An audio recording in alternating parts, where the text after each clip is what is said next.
Like when a Jet player leaves, I want him to fail. When Sean Ellis, I loved Sean Ellis. When he went to the Patriots, I hated his face. Darrelle Revis, I hated him. And I wanted, when we traded Darrelle Revis to the Tampa Bay Buccaneers coming off that knee surgery, we played them game one that year, the following year. I think we should have thrown at Revis every single play. It should have opened with it, and we should have tested that knee right off the gate. And he would have been unable to handle it because, as we know now, with hindsight, he was not 100%. He was on the field. We could have exploited him and made that trade look even better. That's how I roll.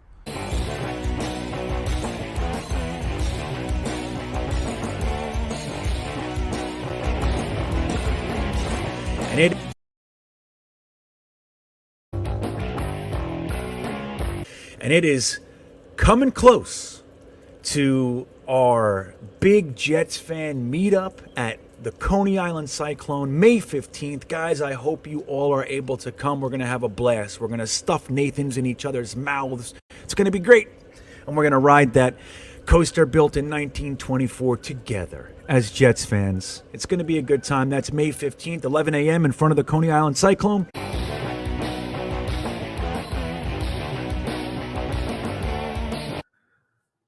Hey. So what's happening, guys? Let me get in here with you. Let me see this. So I'm at my sister's house in New Jersey, and I'm being told by speed test that I have quite literally the best internet that I've had since we've known each other. So even it rivaled or might even exceed my house before I left my house. So hopefully it's good. You guys can let me know how I look, how I sound. Hopefully it's all good. It looks like from my end, everything looks just fantastic, man. Just fantastic. So I hope that's the way it goes with you guys. Let me see here. I'm just setting everything up here for you guys. We'll get into what you guys want to talk about, because that's what this is. This is for us just to have a little private time so we can just chat about whatever the hell it is that's on your mind. You know what I mean? All right, we look good. So what's up? Terry's here. Yeah, Liam, Jets Mess, King J, Derek's here, David Scottish. Yeah, man. Casey Blake, E-Rock's here. What's up, buddy? Rockaway Archie, what's going on? J. Cole, John Amarello, hello there. All right, Levi Watts. Yeah, J.E. It's good to have you guys here. What's up, Mikey Mouse and Robbie Oak? It's good to see you guys. So I wanted to say one thing before we move on. I want to thank you guys. My YouTube page literally hit 3,000 on the nose today. So thank you, man. I only started this thing December 27th. So getting to 3,000 in, 4.5 months is fucking much better than I thought. So, yeah, man. So thank you. I mean it. Like it's just crazy. Like I said, I hoped by the end of the year, my first year, I'd be around between 3,000 and 4,000. That's what I hoped in the first year, 3,000. You know, I hoped I would reach that. So maybe this is it. Maybe it just caps and that's it. I don't know. But anyway, we're here before I thought I'd be. And so thank you guys, man. You guys are it. You're the reason. So thank you for that. If there is anyone here who hasn't jumped on that, if you're not one of the 3,000, why don't you consider being 3,001? You know what I mean? So I think, let me look. I was at exactly 3,000 right before this stream. So, yep, I'm still right at 3,000, man. 3,000 on the button. So that's super fucking cool, man. It just really is.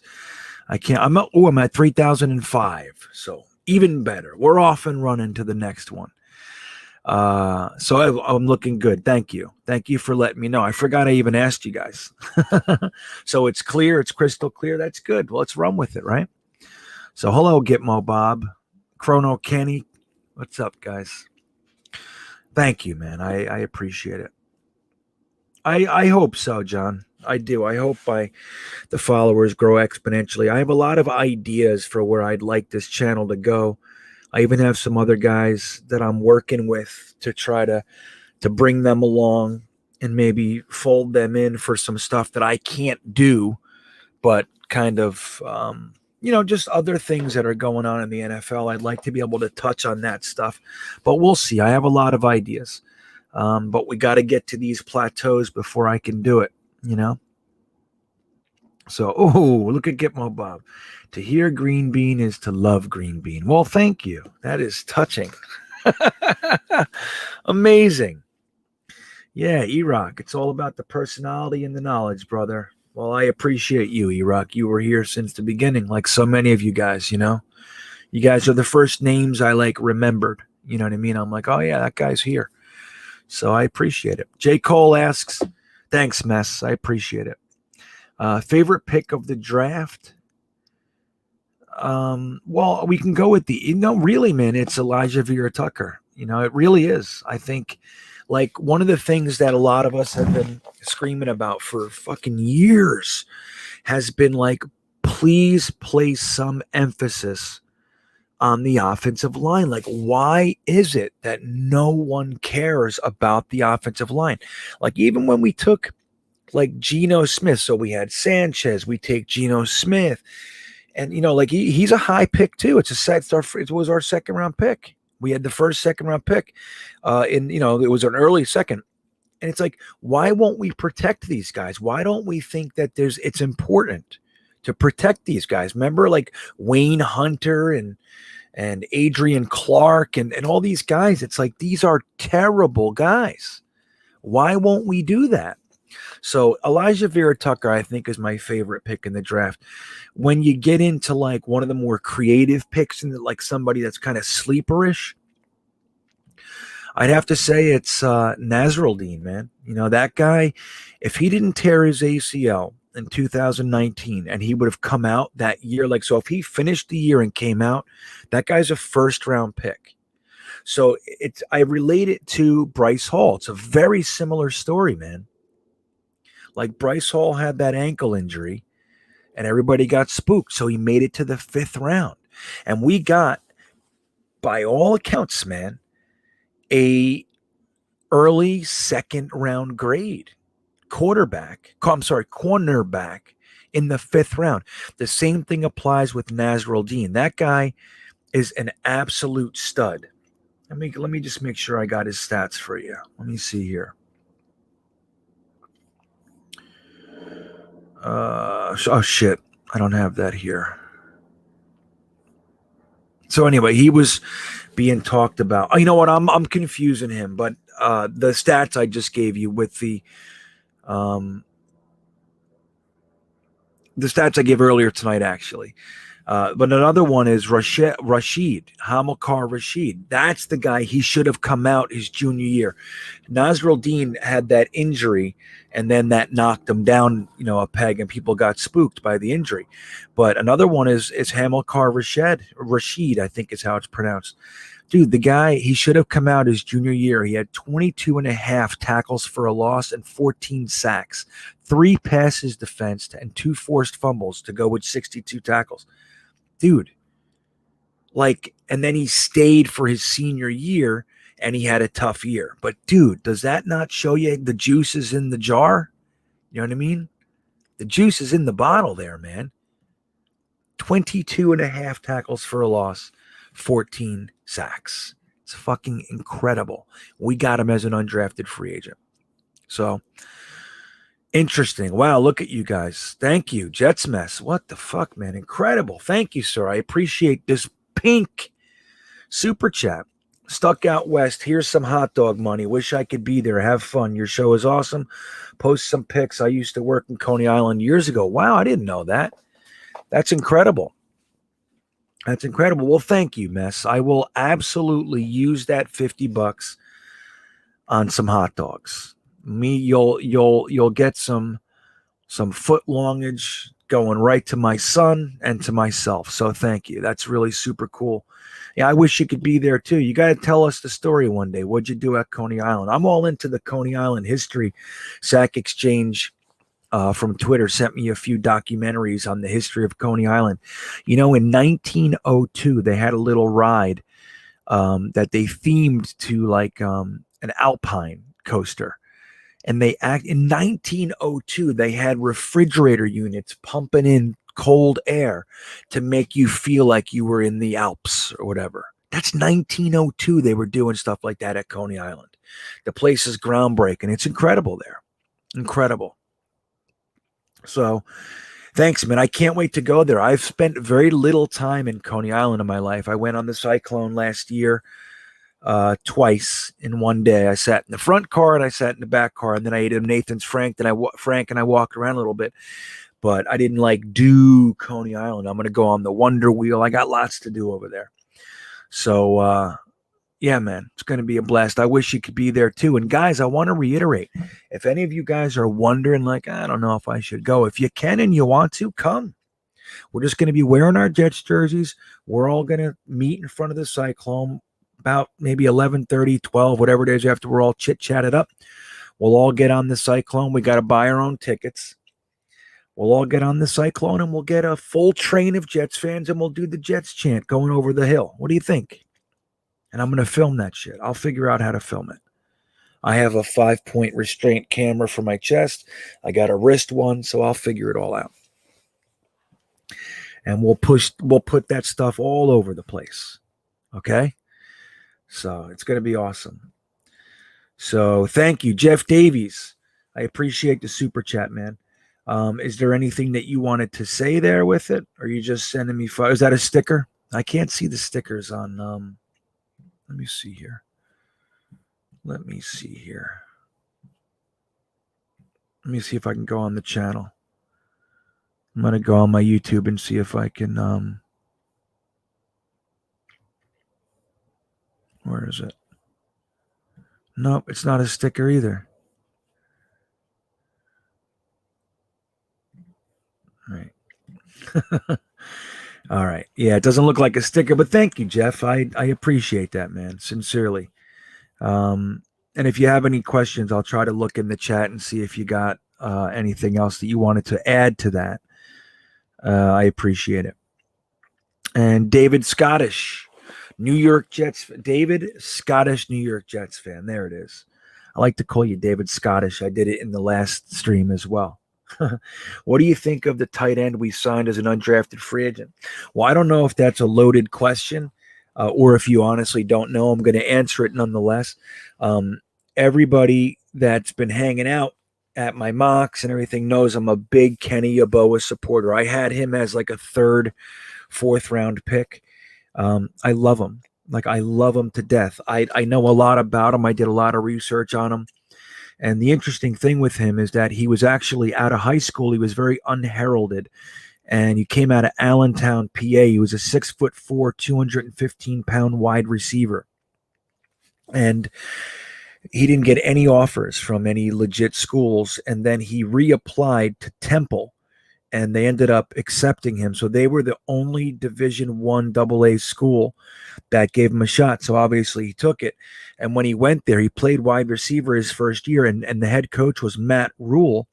Matt Rule sat him down and said, look, man, I think you got the frame to be a tight end. You don't really have anything other than your size that's going to separate you in the wide receiver group. So you're probably not going to be able to make a career out of your wide receiver position. But if you switch to tight end, gain some muscle, gain some weight, I'll help you, and you probably can make an impact over there. So Matt Rule took him under his wing, so to speak, and he gained 35 pounds in about 1.5 to 2 years, and learned a different position, learned how to block. He's actually an effective blocker in the at the second level, like against the defensive backs and some linebackers. When he hasn't figured out or really developed his inline blocking on the line, he's not very good at it. He can help, but he's not very effective on the line.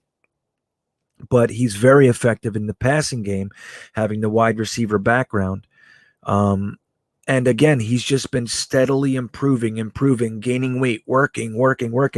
When Matt Rule went to Baylor, he was going to transfer to Baylor the next year, and then Matt Rule got hired at for the Carolina Panthers. So he withdrew his name from Baylor. He was going to transfer there, and then he wanted to play with a prolific type of offense to give himself a real shot. And he actually was courted now as a tight end. A lot of teams wanted him, and he actually he chose Ole Miss because of Lane Kiffin, the head coach over there. So, yeah. And then obviously he had a very, very good career over there and really improved in other areas. The thing he still has to work on is his route running. He's not a very crisp route runner, but the thing is he makes up for it because he contorts well and he knows how to use his body to get the ball. So he covers for it, but at the NFL level, he's probably going to have some difficulty with that. So he is developmental to an extent, but the guy should have been taken in the 3rd or 4th round, man, maybe 5th at the latest. The fact that he made it all the way through is incredible. He's an incredible opportunity. So I think he's got a real good shot, man, to not only make the team, but become a regular starting contributor, maybe tight end 2. I don't know if he'll be tight end 1, and be very dynamic, but I think he could be a very effective tight end 2. And yeah, so I love him. David Scottish. Thanks for the question. But the reason I said that in the beginning is because I talked about Kenny Yeboah for months. And then on draft day, every pick, I wanted it to be Kenny Yeboah. So I was disappointed all through the draft, but then getting him as our priority free agent made my day, buddy. Made my day. What's up, Armand and Popware? I see you guys. Friggle D's here. What's up, buddy? Coney Island was the hot spot, as was Asbury Park. That's right, way back in the day, and then they both went to shit. Asbury Park's making a comeback. Last time I went there, I didn't really frequent Asbury Park either, but I went there, I guess it had to be almost 10 years ago now, and it was making a comeback. They were cleaning it up quite a bit. So let's see. Got mess. Yeah, it was all about needs to get more physical. What's up? Let me see what you guys got here. Friggledy says he likes Hamza Nasruddin, but not as much as he liked Hall. Yeah, me neither. I feel the same way. I like Nasruddin a whole bunch. But I loved Bryce Hall coming out. But they're very similar picks. Like these guys were being talked about in the, first, second rounders. And the fact that we got both of them in the 5th, it shows that Joe Douglas knows how to scour, man. He knows how to play this thing. That's all we could ask for. A guy that, number one, knows how to accrue draft capital, knows how to identify talent, knows how to be aggressive when he wants somebody, and then knows how to scour the draft boards and grab extreme value in the mid to later rounds. I mean, dude, the guy's nailing it. Now, we don't know if he needs to nail that head coach thing, right? That's key. If Saleh comes out and lays a brick, it's all for nothing. Joe Douglas tied his career to Saleh. They have exact contracts. So that first year of Joe Douglas's contract, and they're lockstep, for the remainder of their contract. He said, all right, man, I'm putting my career in your hands. It's fucking crazy, isn't it, when you think about it like that? So Robbie Oak says, Nasruddin was the only post-round 1 target I had that the Jets got. I know, I feel the same way, man. They didn't get any of my guys. None. Only Yeboah. I didn't have Nasruddin as a target because he was projected to play safety, and I just wasn't looking at him. And he was supposed to go in the 3rd round, so I wasn't looking at a 3rd-round safety. I just wasn't. You guys know we were looking at Paris Ford and Divine Diablo and some of those guys. Mokoamu, those types. Even Sean Wade, in the, as a late round safety. We were looking at those guys, but I didn't have, let's see, it's Jamie and Sherwood. I didn't have him. Michael Carter the second. Nope. None of my guys. Last year I had a nice haul. Last year I did okay. I had guys like P. Ryan and Hall and Lamar Jackson as my targets. Who else? I think there was one more. Becton, obviously. But Mims was a target. I just totally thought we weren't going to be able to get him. There's no way. I thought there was no way he was making it to 48. None. I honestly thought Mims would be taken in the first round. I considered him being like the fourth receiver off the board. So it's crazy. So Amarella says, my biggest letdown this offseason was not signing Keanu Neal. I'm so glad we were able to draft Nasruddin. Exactly. So you know what, John? It's interesting because it almost likens itself to the idea that Joe Douglas kind of had these guys targeted, probably offered Neal. Remember, he was deciding between the Jets and where did he sign? Dallas, right? So he gave him an offer, but the reason he didn't like blow it up to maybe where Dallas, whatever. I forget. It wasn't even that high of a contract, but it's like Joe Douglas, like, look, I'm going to grab one of these guys in the draft. Possibly if I don't get him. So, but it's the same type of player, that safety linebacker guy, the guy who's able to play both, but probably projected to play will,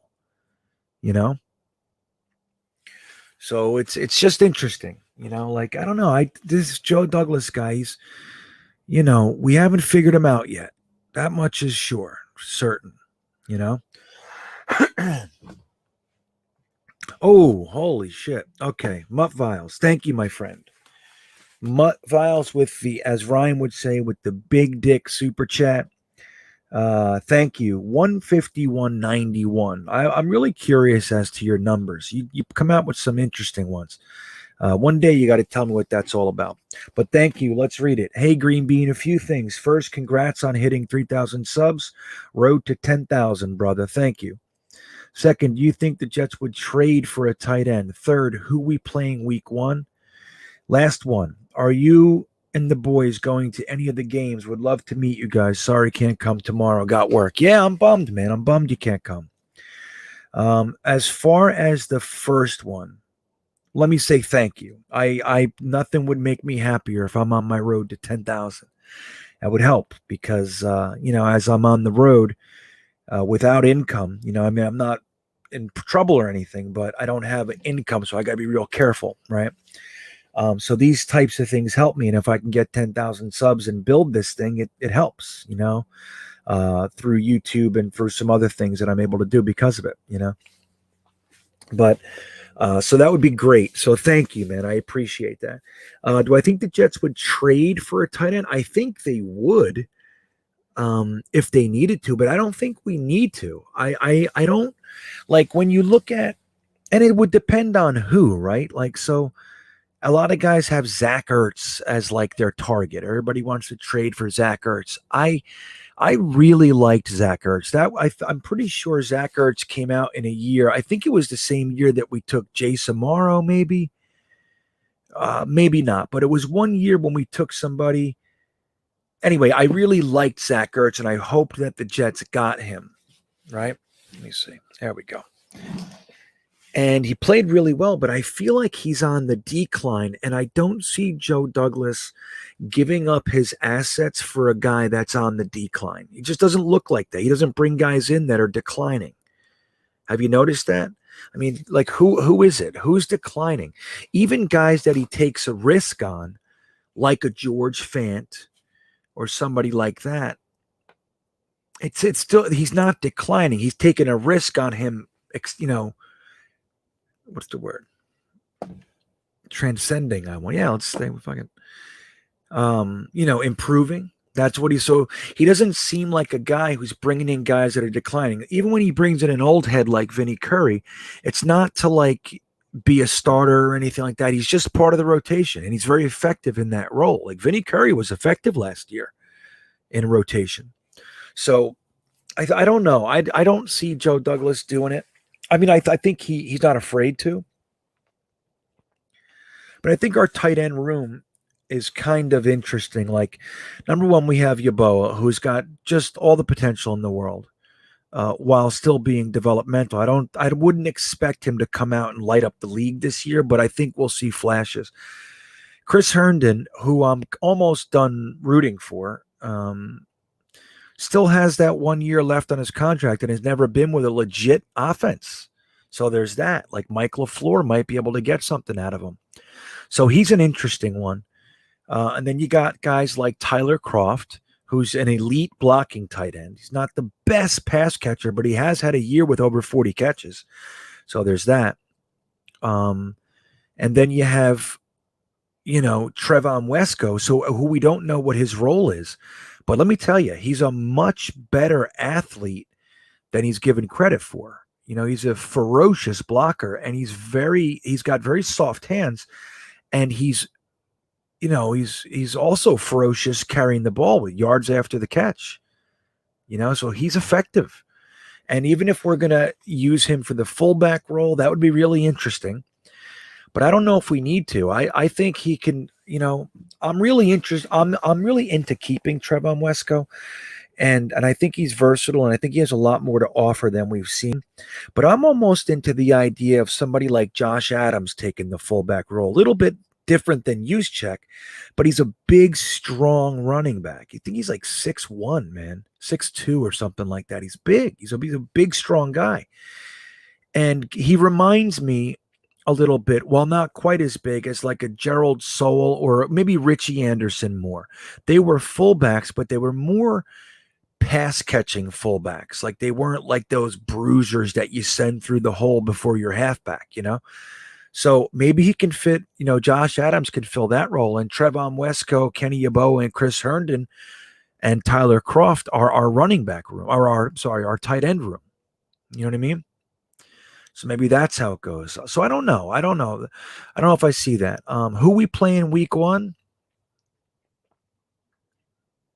Let's see. They like to do division. Let's do the Dolphins. Let's open it against Miami. Why not? Punch them square in their chops. You know what I mean? That's fun. I'm probably not going to make it to any home games this year, but I will be keeping my eyes open for games on the road.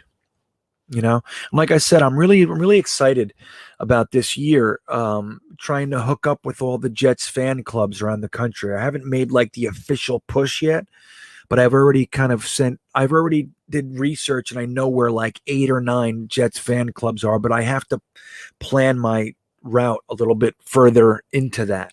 I'm only up to like September on my plan. And then I have an October thing. Well, I'll be in like New Mexico or something. But so anyway, once my schedule's set, I'm going to start putting feelers out to the Jets fan clubs. I'm going to try to do live streams with them, like wherever I am. So if you guys are around those areas, then maybe we can come out and meet that way. But I'm probably not going to make it to any Jets games this year, sadly. Home games, that is. I might make it to an away game. So yeah, there it is, Mutt Viles. You're the best, man. I appreciate it. You guys are fucking awesome. All you guys. I'm serious, man. So thank you, Mutt Files. I hope I answered your questions and made you happy. That's what I hope. Let's see. Okay, what else we got? Can't wait for the season. Right on, Mutt Files. There he is again. Me too.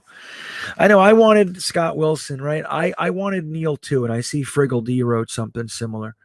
I liked Neil as a pick. I mean, as a signing. I did. I liked that idea as well, but it didn't work. I also like that Joe Douglas, I think if he sees the value, he's willing to pay a little bit more if he needs to. But I like the fact that he's paying attention to the budget. He's not going to get caught with his pants down later because he had to have the guy. So look, he didn't overpay for Neil, which is kind of a bummer, but then he turns around and gets Nasruddin and Jamie Sherwood. 2 guys that can fill that, So it's like, hey, Which way is better? I don't know. I mean, free agency is good because you know what they've done in the NFL, right? But no one can deny the draft is good because you get to mold those players and they're cheap as shit. What's a fifth round pick make? 380? 380,000 or something like that? Let me see.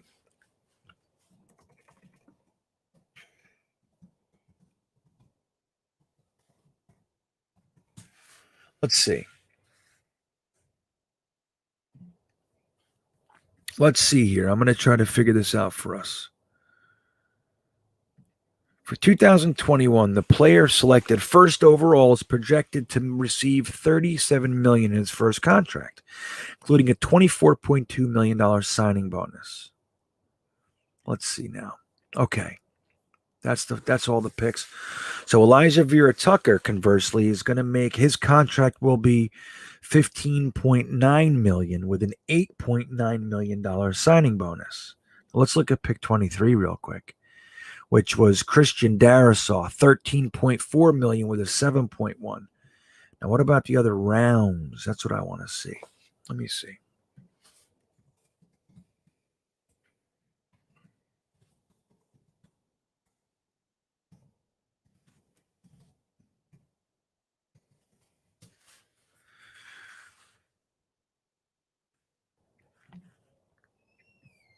I think they're just they all want to talk about the fucking first round.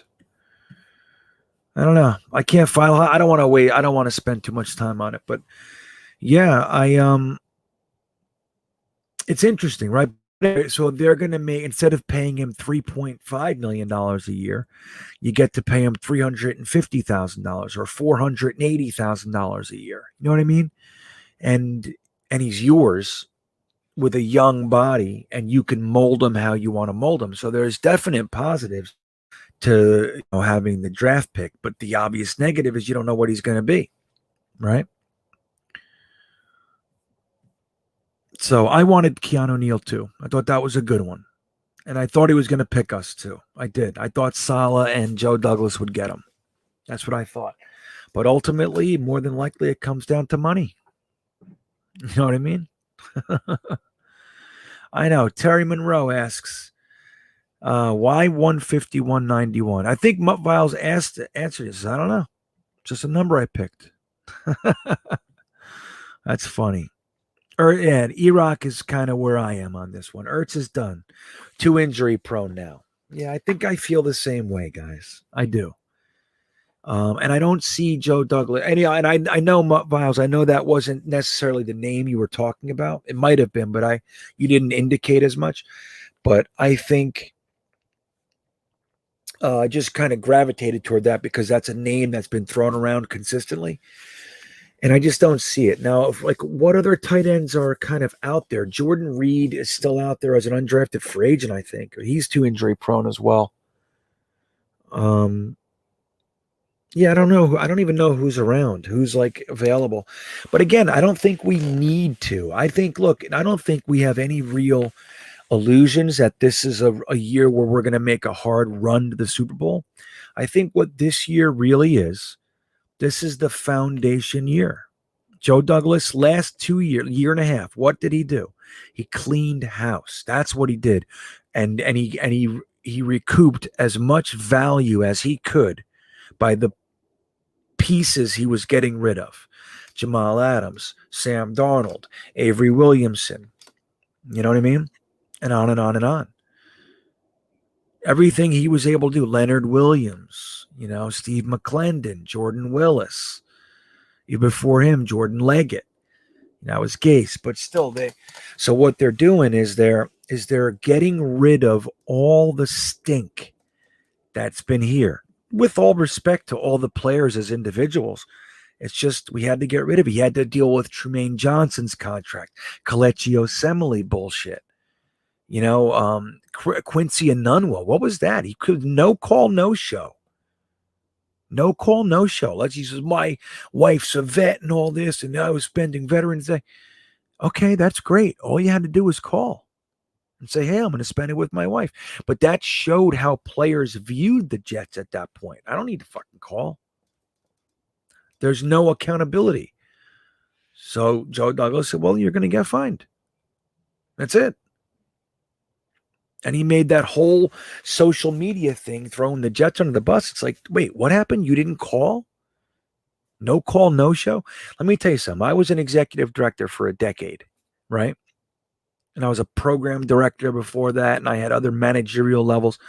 No call, no shows are about as big of a pet peeve as I have in business or anything, really. If you can't make it, man, you call me.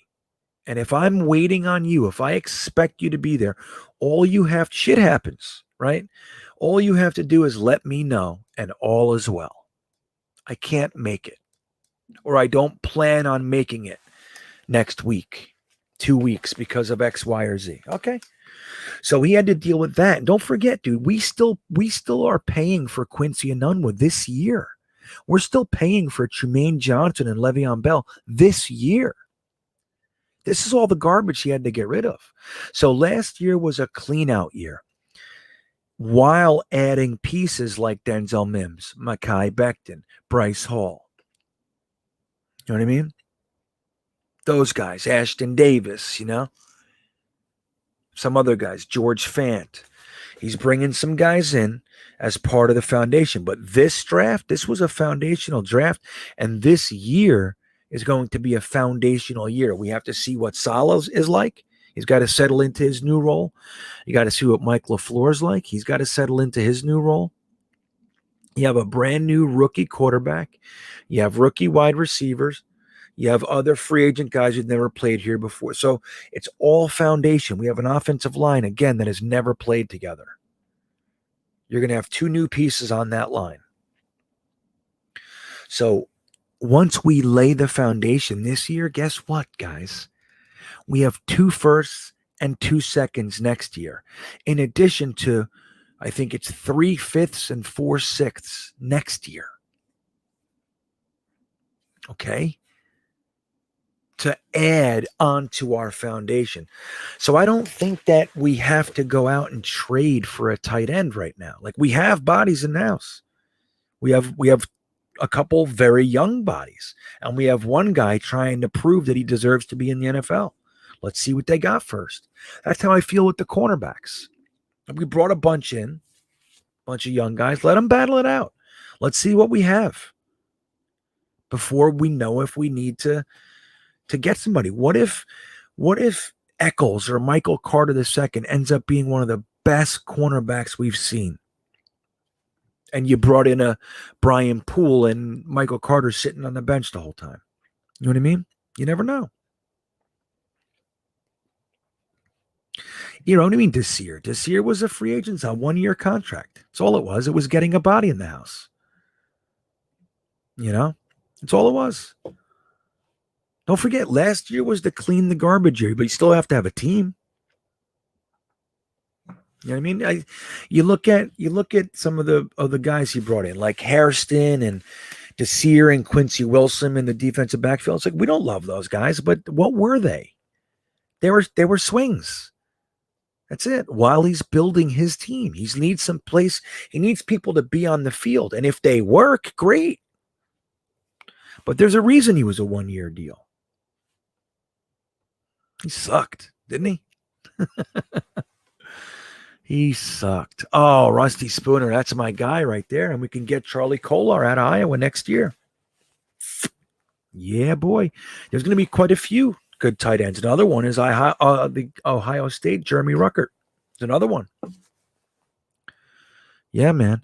You know what? Man. I just said, yeah, man. James Morgan, quarterback 2. We have to see what he has. You know what? I'm telling you right now, I don't hate this idea. Like, this idea that you need a veteran quarterback, like, I understand it. I don't disagree with it, but it's not a necessity. Like, just build your young stable. And if you have good coaching, you should be able to do that. Build your stable of quarterbacks. This year, maybe you want to bring in a vet, but I don't know. I'm kind of into James Morgan as quarterback too. And then like White or Fales, at quarterback 3. Fuck it. Why not, man? You know, what's Boyer going to do if he comes in? Right? Like, what's RG3 going to do if he comes? What? Very little. They're not going to take you anywhere. So it's just like, why not get your kid closer to the field? Let him carry the clipboard. Let him be there with you guys instead of, not even suited up. He's sitting at home, whatever it is. Anyway, that's my thoughts on that, man. Cameron Brate. I don't even know who that is. Let me see. I really don't. Let me see who the fuck that is.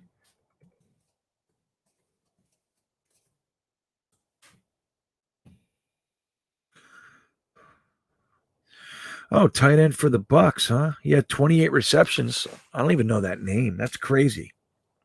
Cameron Brate. You think he's getting released, you said? Yeah, maybe. Don't forget, Joe Douglas got Ryan Griffin like in the middle of preseason, or it was like way into training camp. So you never know. You never know.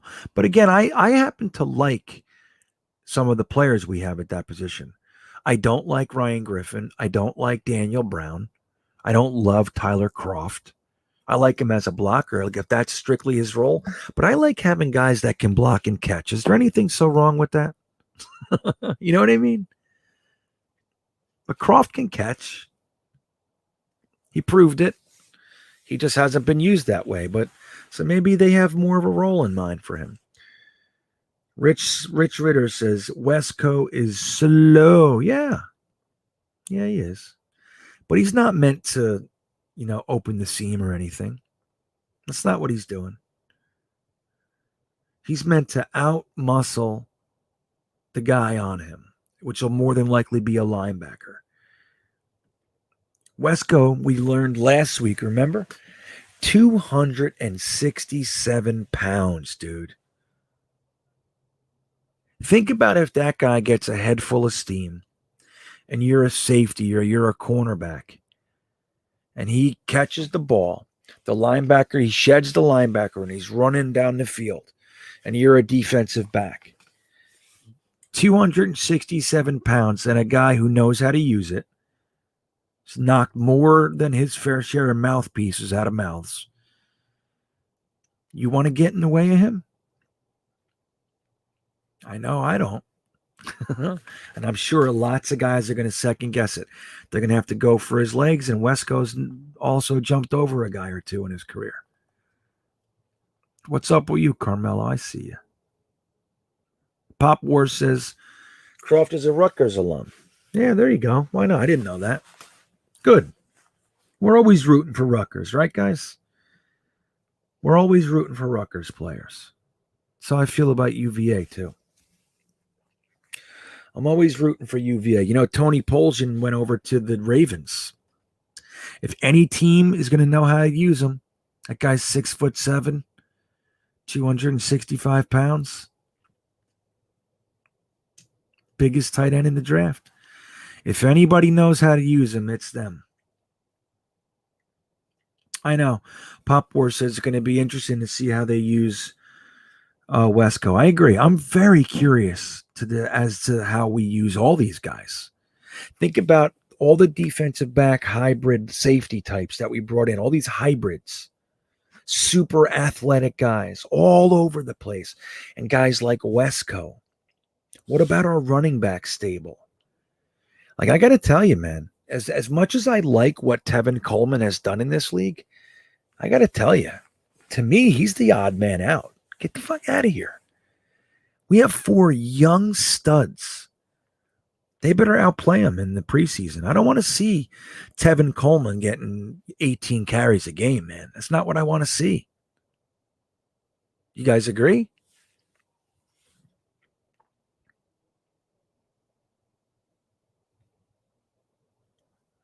Show us play we haven't seen since Gase has got. Yeah, well, that's a good point. Get Mo Bob is saying, look, it's the Gase effect is real. We have 5 years of watching players who have done things elsewhere, either before or after Gase, playing for Gase, have the worst years of their career. Look at Connor McGovern. Connor McGovern was a top 10 guard. I'm sorry, center, and a good guard before that. He comes over to the Jets, plays for Adam Gase, and he looked like he'd never played the game before. You see that? What the hell is that? Herndon all of a sudden can't catch.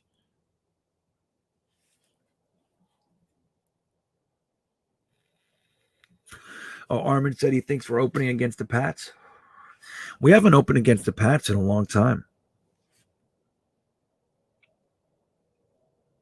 I'd love to play and kick the shit out of the Finns. I'd love to kick the shit out of anybody. I want to win week 1, and I would love it to be a division opponent.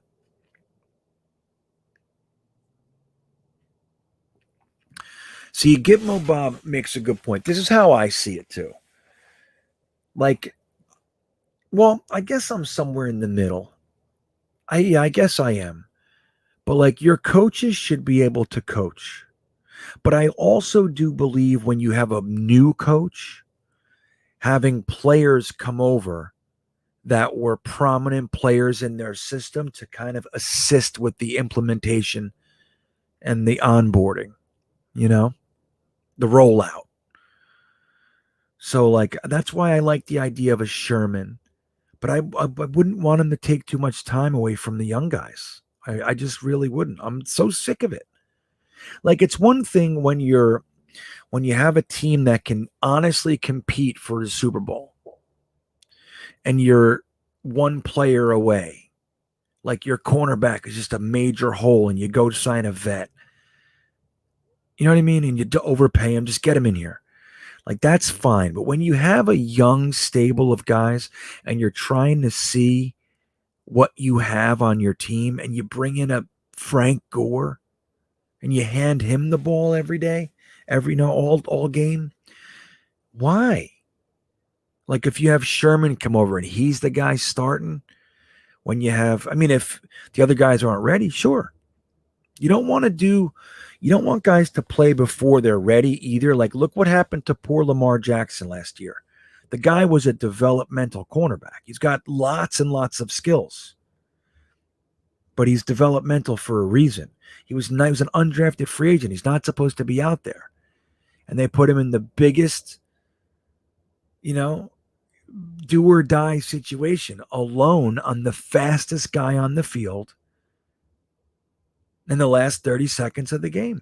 And then we're calling a zero blitz. You put him on an island against a guy who is without question faster than him. Quicker, faster, everything. The only thing Lamar Jackson had on him is size. But he couldn't deal with the shake.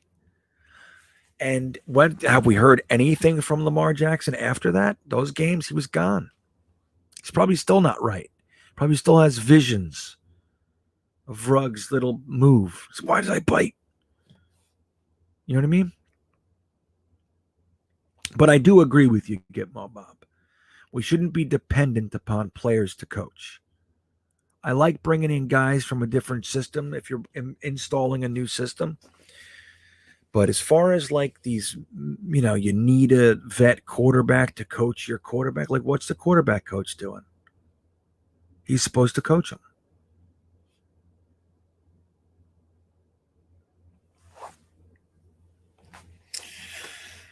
Yeah, Cravat, this is exactly it. Like, I think we should see what we have with a lot of these guys.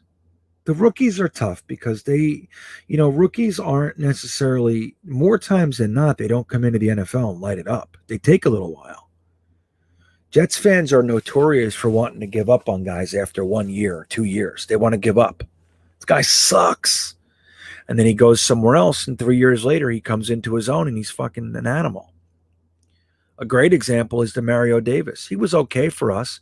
But Jets fans are like, this guy's a jag. Then we traded for him back. He had his best year, and we let him go to the Saints, and he's an all-pro. Happens all the time with offensive linemen. Look at Godwin. Remember him? There's so many examples. So it's like sometimes it takes a minute to get guys going. I know in today's NFL it's a little weird, like you can't wait forever anymore. You know? But I get it. All gas, no gas. That's good. That's good, man. Where was that? I spun right by it. I saw it. Friggledy. All gas, no gas. I love it. That's funny, man.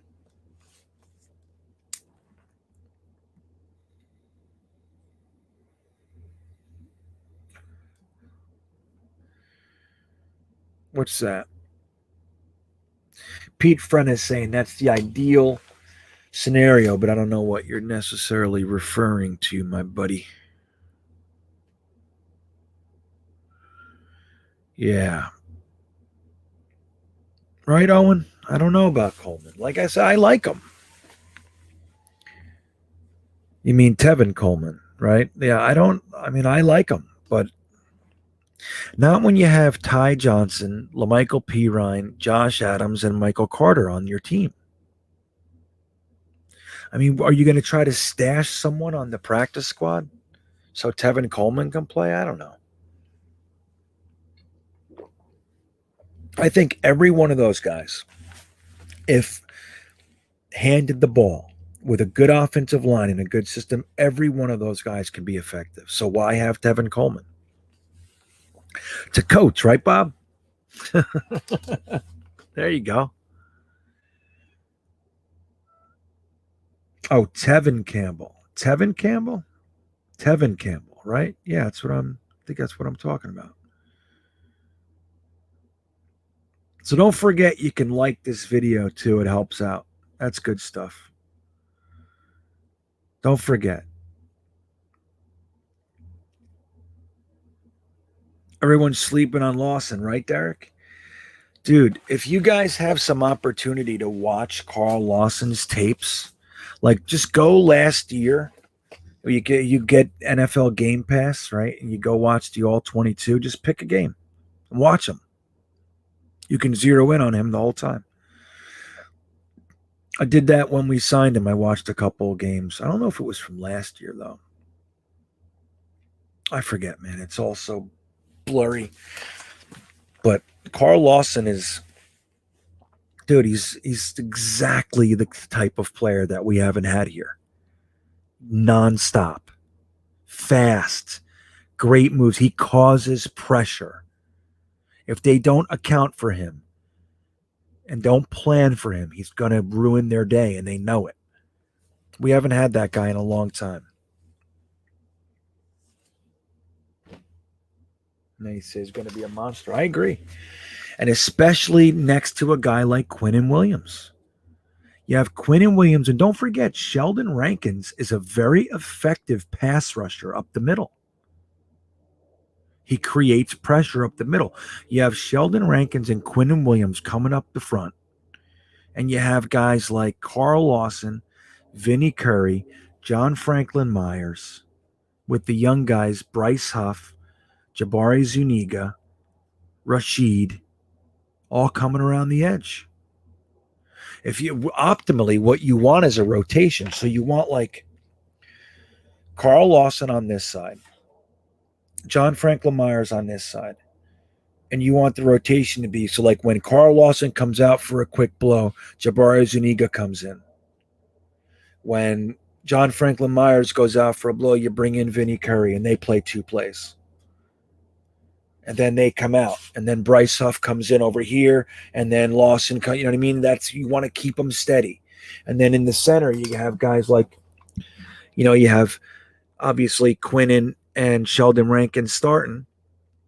And then you have guys like Kyle Phillips and this new kid Marshall and Nathan Shepard and Fadu Kasi, who's very good. And you just keep them rotating. So their offensive linemen are wearing down and our defensive line is not. That's how the Eagles won the Super Bowl. It's how the Giants won 2 of their Super Bowls against the Patriots. It's exactly what they did. Their defensive line rotation was the key. It's incredible how stupid we are over here for so long. We have a 3-4 defense, and we spend top 10 picks on interior defensive linemen. It makes no sense. You know what I mean? Like that. What's their purpose in a 3-4? I mean, if they can get pressure, that's great, but that's not their job. Their job is to eat the space. They're playing 2 gap most of the time because there's only 3 of them. So it's like, why do you have a guy like Quinnen Williams whose entire bread is buttered by how slippery he is?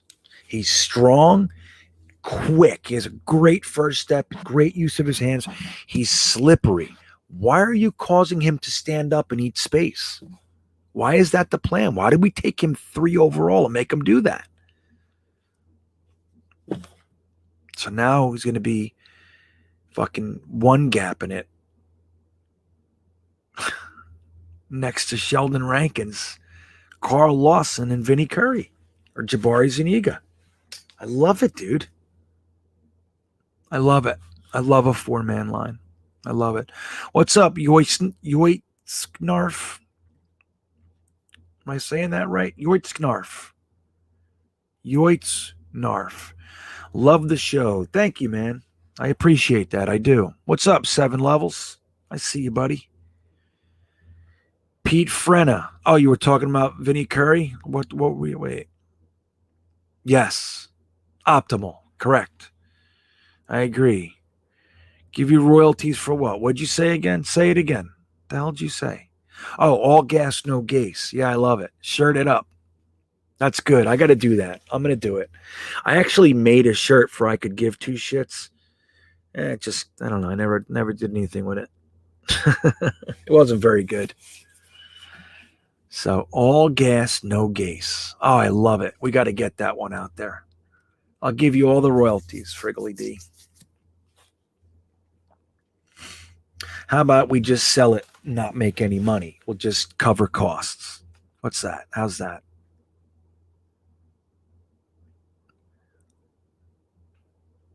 What'd you say, Slago? Do you know if Elijah her Tucker got? I don't know. Got to rewrite that one, friend.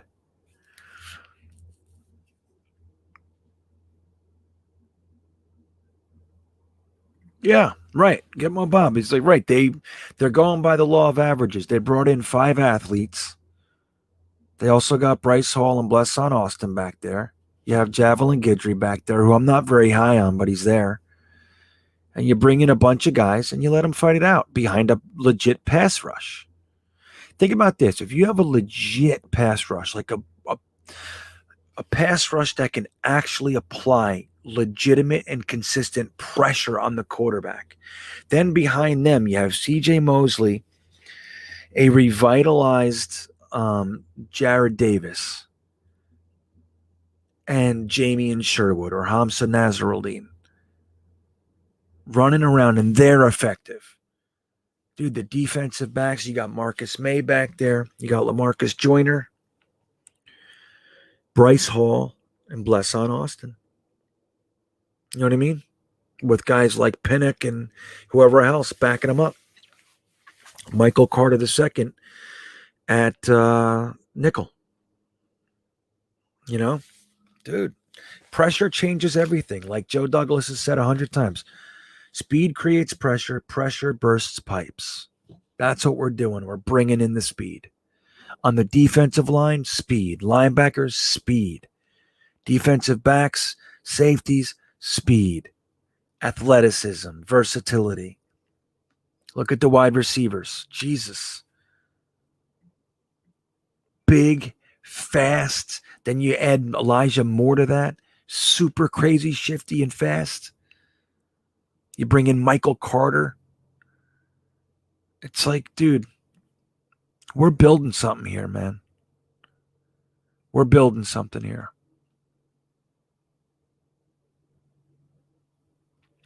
Well, that's okay too, Salman Jets. It's hard to get our hopes up. I'm doing it. I've chosen not to care. But I hear you, dude. You got to be tempered. But I have an ability this lately not to get too emotional with it. I get just as disappointed as anybody else, but I don't, you know, the last 10 years have kind of changed me.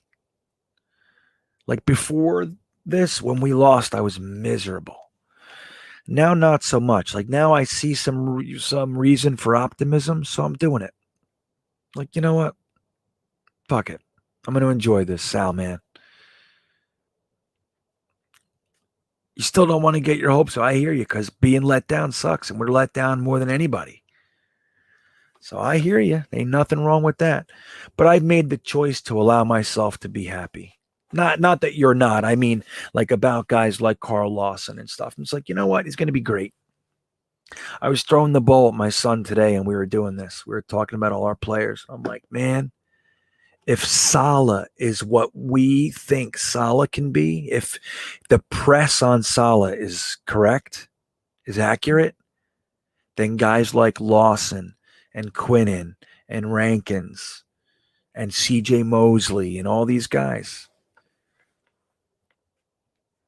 it's that extra notch that nobody in the Jets organization has been able to do since Rex Ryan. Rex Ryan got his guys to play, man. Make no mistake.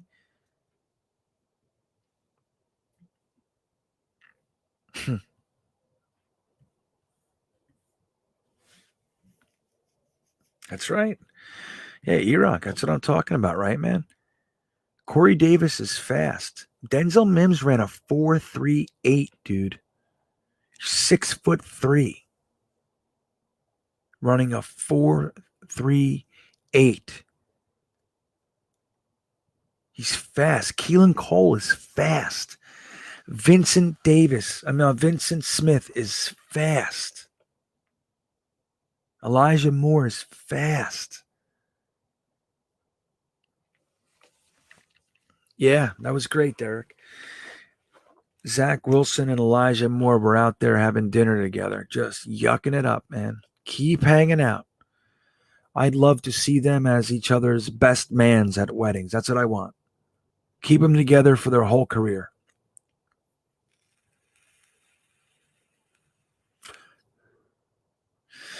Wouldn't it be great to see, like, you know how the Colts had like Peyton Manning, and first it was Marvin Harrison for 8 years, and then it was Reggie Wayne for the rest. Like, think about that. Like, Peyton Manning had basically 2 receivers starting for him.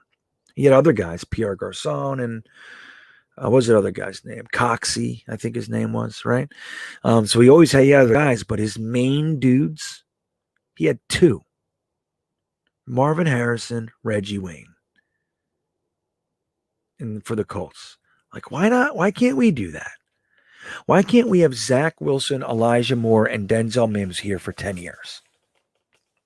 Our offense to go along with, Michael Carter or somebody. Oh, hey, Gary. What's up, buddy? Good to see you, Gary. Should have signed Tebow. Yeah. So should you. Gary, if you remember, made it into when we were doing the draft day. He was the guy we pulled on when the Chicago Bears draft pick was up. So Gary's a big-time Chicago fan. Grew up in Chicago and all that. He's a good buddy of mine. So he's busting our balls right now. A little bit.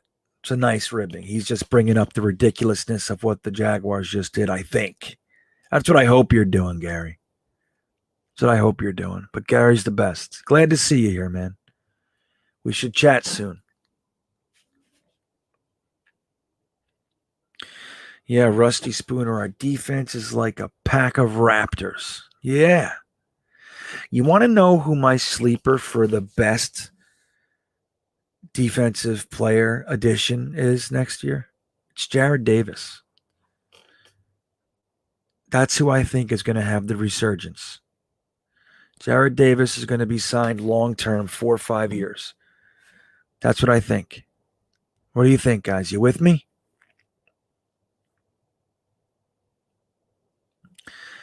No, Slago. I don't do fantasy football. Not at all. I don't even look at it. I'm a gambling addict, right? So I don't gamble. I haven't gambled in like 16 years or so. So let me tell you something. Fantasy football is absolutely, for me, gambling. I think about it for 5 minutes and I get all crazy. I'd play in one of those leagues that's like $1,000 buy-in, so it's like 50 grand. You know, that's the kind of shit I want to do.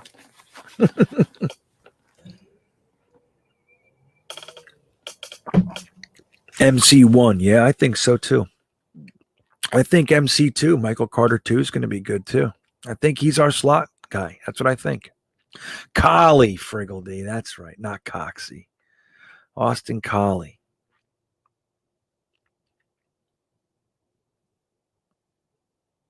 Let's see what else we got. Yeah, there's so much talent on this team. Dude, think about it. 2 years ago, we were devoid of talent. Even last year, with all the injury, it was the injuries that did it. But it was like out after Crowder and Mims, it was like, I mean, Perryman, right? But it was like, I don't know. That's where Jeff Smith, Vincent Smith, those were the next guys up. Now all the way down to Keelan Cole are studs. And then we got the last 1 or 2 spots. That's where the battle is. You know? But shit, man, our first 4, I mean, dude, think about it. It's Denzel Mims, Corey Davis, Jamison Crowder, Elijah Moore, Keelan Cole. That's 5 right there. You're talking about one more spot on the team. That's what we're looking at. One more spot. Huh. Yeah, well, Dallas Clark, yeah, he was a fullback. Fullback, H-back. Tight endish. But Dallas Clark, I'm talking about their receivers. I know, what an offense that was, though, J.E. and Derek. But that's it. Like, think about it, man. We have not seen a quarterback wide receiver tandem, like, not even just a connection for more than 2 or 3 years in forever since O'Brien Toon, right? Like who? Chad had Lavernius Coles, Crabette.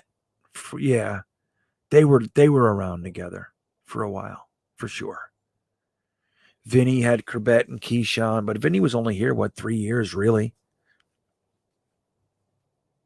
Crabette was on our team a while. Keyshawn was here. He was here from, what was it, 97? Keyshawn was only here 4 years.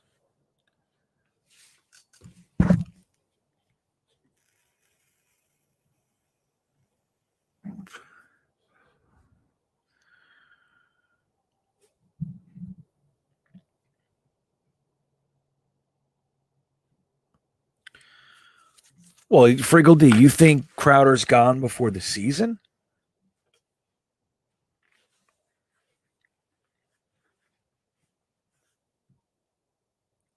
I don't know. I don't know about that. I don't know about that. I think they're going to keep him for the season. Well, we'll know before June 1st, right? Isn't his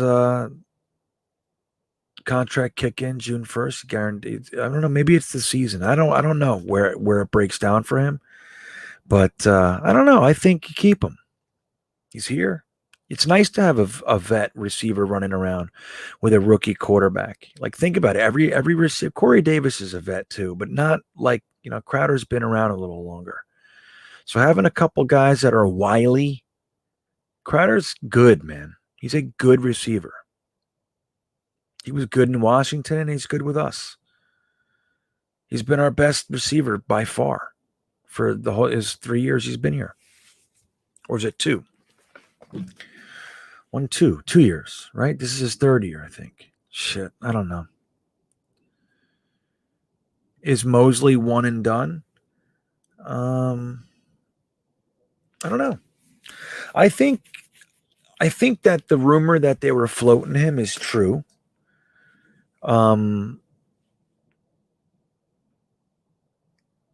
But if he's here, like, you can't get rid of him. It's too much money. The dead cap is insane. Let me see, right?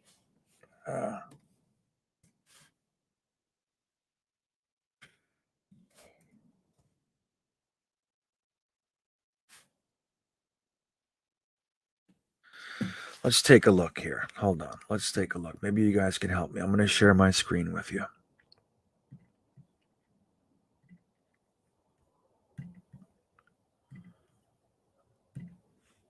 Okay. You see it? Okay. Oh, look, 1,000 Trails. So this is the cheap year with Mosley. 2019-21. This is the cheap year. So he's only got a $7.5 million cap hit. If you cut him, it's a $20 million cap hit. Right? Is that how that goes? So 2022, he's 17.5. I guess it's not that bad, but you're still paying it. And you still have to pay these dead caps as well. Dead money and savings. How the hell you save 12.5? That doesn't fucking make sense to me. So this is the thing, guys. Numbers elude me, dude. Maybe you guys tell me what this means. What does this mean? So he fully earned 30 million bucks.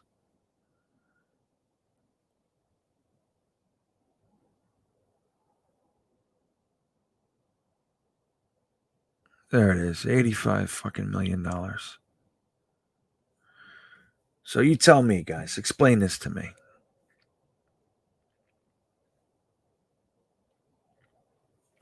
So John Amorello says, if we cut him now, it's 20 million in dead cap plus the 12.5 added on top. So that's $32.5 million. Is that what you're telling me, John?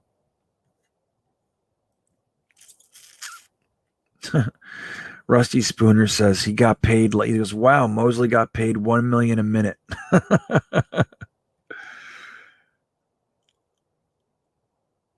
That's funny. A contender, let me tell you something. I think a contender might be willing to take CJ Mosley, but they would have to talk to him and say, look, we need to restructure your contract, dude. Like, you can come here and play for a winner. We'll pay you. But this $18.5 million shit, we can't do that. You know?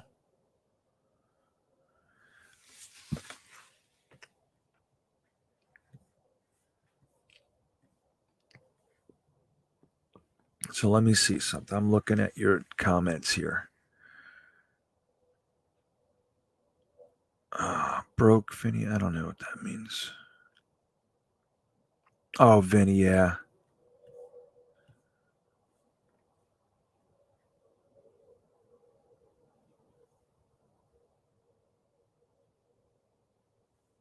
All right, I'm trying to look. Does Cashman make the roster? I don't know, dude. I think he's gonna be given the chance. If he can make it through training camp and preseason without an injury, he's got a shot. But dude, Joe Douglas saw him week 1 go down. He was like, this fucking guy. It's 2 years in a row. All right, so let's see. We can't cut till next year when we have a $5 million cap savings. All right. So if we cut him, we pay 12.5. and we save 5 million. But then the additional years are still there, right? So then you pay him 3 million. I don't understand. See, I don't understand how it goes, John. You got to fucking help me. Yeah, he did. His contract got pushed up a year, man. Yeah, dude. And Pete Frenna, let me tell you something.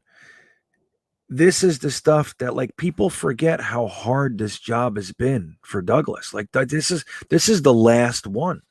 Don't forget he had the Henry Anderson, the Quincy Enunwa, the Le'Veon Bell, the Tremaine Johnson. He had all these contracts to clean. All these decisions. Like he's been last year was a miraculous job what Joe Douglas did around here. Undoing the knots that McCagnon and even a little bit left from Idzik, what they did to this team. It's incredible. He wasn't even able to move forward. He had to figure all this other crap out. So John says, I think it works out to 20 million, 7.5 cap hit this year, then 12.5. That would be the dead cap next year. Maybe. That makes sense.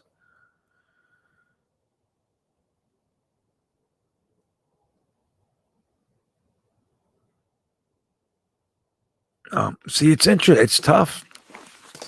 All right. E-Rock, thanks, buddy. I appreciate the super chat. Let's assume CJ has been preparing and is ready to play. If he's 80% of himself, he's elite in this D. Anyway, it's got to get going. Good night, fellas. Yeah, we're going to wrap it up in a minute anyway. 5 minutes. I'm going to be done. But thanks, E-Rock, and you have a good night, buddy. And I agree with you. I think it's a great point. Like, if Salah can get out of CJ Mosley almost what he was,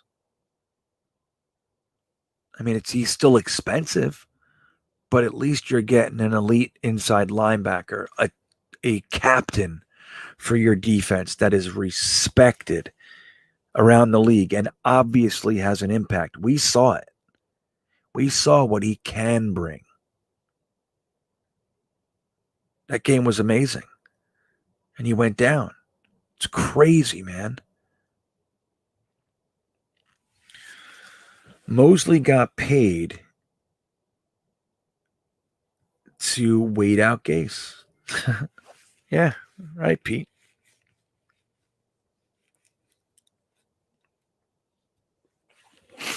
It's crazy, man.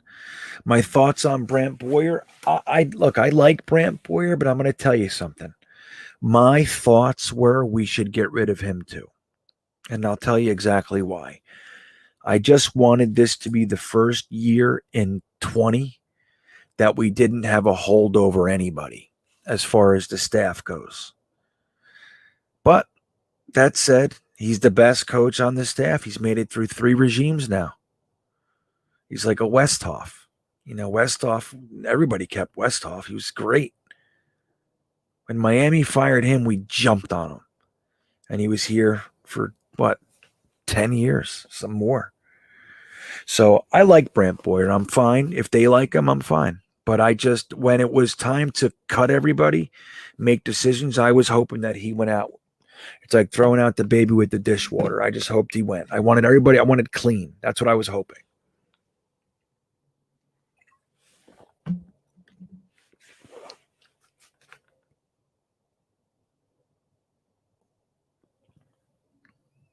Yeah, the Enunwa contract was a disaster, dude. It's actually the worst of the bunch. I mean, CJ Mosley is bad because it's just a lot. But Quincy Enunwa, Mike McCagnon got tricked or whatever, talked into giving him injury guarantees while he was on injured reserve. What is that? How do you possibly sign that? Just go draft a receiver. It's the worst. That's the worst one from my point of view. So what's John's? If we cut before June 1st, there's no cap savings. We will have an additional cap hit of $12.5 million for a total of 20. Okay. Going into next year, CJ will have a 17.5 cap number. If we cut next year before June 1st, we'll have a dead cap of 12.5 and a cap savings of $5 million. Got it. So if we cut him, we still pay the 12.5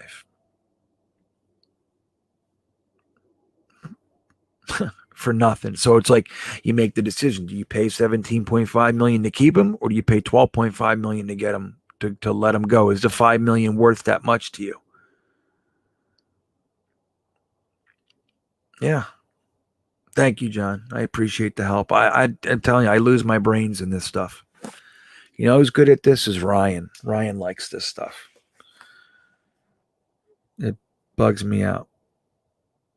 So, all right, guys, look, let's wrap this one up. I appreciate you guys being here.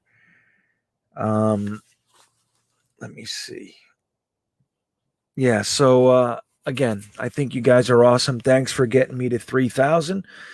Obviously, that 3,000 is you guys. So I appreciate it, man. I mean that sincerely. I think you guys are just the absolute shit. You know, I love hanging with you. I love chatting with you guys online. And I appreciate it. You know, this is the beginning. You know, this is the beginning. My hope is that we build this into somewhat of a juggernaut, and you guys will have ownership in that, you know? So, it's late and we're all tired, but I'm glad we did it. I'm glad that we've kind of figured, you know, we've started to stumble into this little after hours thing. It's neat. You know, it's cool. So guys, I'm going to bail. I hope you all have a great night. It's actually getting cold in here finally. So, you know, my podcast is available right now. Don't forget this week, this Saturday, 11 a.m. in front of the Coney Island Cyclone, we're going to be meeting up for a Jets get together. We're just going to hang out nice and informal like. Ride the Coney Island Cyclone. We'll take some pictures and stuff and some videos, and we'll make shit out of it. Jets chant at the top of the Cyclone. And then May 22nd is my full-time coaster tour, Jersey Shore coaster tour, where we're riding every coaster on the Jersey Shore in one day to raise money for a pet rescue in New Jersey. So if you guys can, you can go to my Instagram, One Ride at a Time. That's my coaster Instagram. It's the number one ride at a time. And the link in the bio is to the pledge page. If you guys are interested, you can give a singular donation, or you can say, I'll give you $5 for each coaster that you make it to, or whatever you want to do. There's a few options there. That would be great too. I'd appreciate it. So anyway, guys, you have a good night. Thanks again. I'll see you soon. Sleep well. Good night. Don't forget, 4 months ago, half of this fan base was convinced that Joe Douglas wasn't going to fire Adam Gase. Why? Because the Johnsons were inept, and because of their awesome friendship, that they're blood brothers or something from a former life. Everybody was afraid of that. Let's not forget that. The report was that Joe Douglas and Adam Gase were very close, so half the fan base was afraid that Adam Gase was going to be the coach. Don't forget. Think about it. If you were one of the people writing on Twitter, writing on Jet Nation, on Instagram, I just know it. Adam Gase is going to be our coach this year. Remember, don't forget how monumental of a deal it was that Joe Douglas had Adam Gase fired.